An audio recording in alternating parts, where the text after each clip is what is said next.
अवसान माई का किस्सा। एक समय की बात है, राजा रानी रहते थे। बहुत दुखी थे, उनकी कोई संतान नहीं थी। इसी कारण वो बहुत दुखी रहते थे। लेकिन एक दिन वो रानी रोते रोते जंगल में गई। वहाँ पे नागिन अपने सब बच्चों के साथ थी। तब नागिन ने रानी से पूछा, आप किस कारण से बहुत दुखी हैं? तब उसने बताया कि मेरी कोई संतान नहीं है। नागिन ने कहा, मैं अपना एक बच्चा दे रही हूँ, लेकिन 6 दिन बाद मैं इसको वापस ले लूँगी। उस समय रानी को लगा कि थोड़ी दिन की खुशी है, चलो कोई बात नहीं। जब बच्चा हो गया तो उसके बाद नागिन आने लगी। 6वें दिन आए तो उन्होंने कहा, अभी बहुत भीड़ है, अभी रोना पीटना मचेगा, अच्छा नहीं लगे। फिर 12वें दिन ऐसे धीरे धीरे दिन व्यतीत होने लगा। रानी ने सोचा अपने बेटे का विवाह कर दे। तब उसने अपने बेटे का विवाह कर दिया। और उसकी पुत्रवधू आई तो उसने अपनी पुत्रवधू से कहा, मैं कहीं भी जाऊंगी, लेकिन तुम किसी से बात मत करना, कहीं कि ठीक है। ऐसे नागिन ध्यान देती रहती, कब उसकी सास बाहर जाए, कब मैं मौका पा के जाऊँ।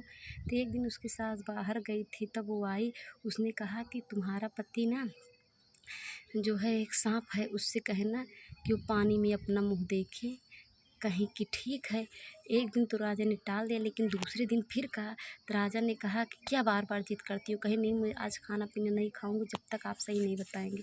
कहे नहीं, कहे चलो पानी में मुँह देखो, चलो पानी में मुँह देखो। फिर राजा गए नदी के किनारे, कहे यहीं नहीं देखेंगे, चलो समुद्र नदी के किनारे गए। वहाँ पे जैसे पानी में मुँह देखे, सांप बन गए और तुरंत कूद गए और रोते पीटते हुए वापस आई। सारी बात बताई। तब उसकी सास ने उसे घर से बाहर निकाल दिया और वो जाकर एक माता जी का मंदिर था, वहाँ बैठ गई। रोते रोते फिर अवसान माई जा रही थी। उन्होंने पूछा, क्या बात है, किस कारण से इतना दुखी हो?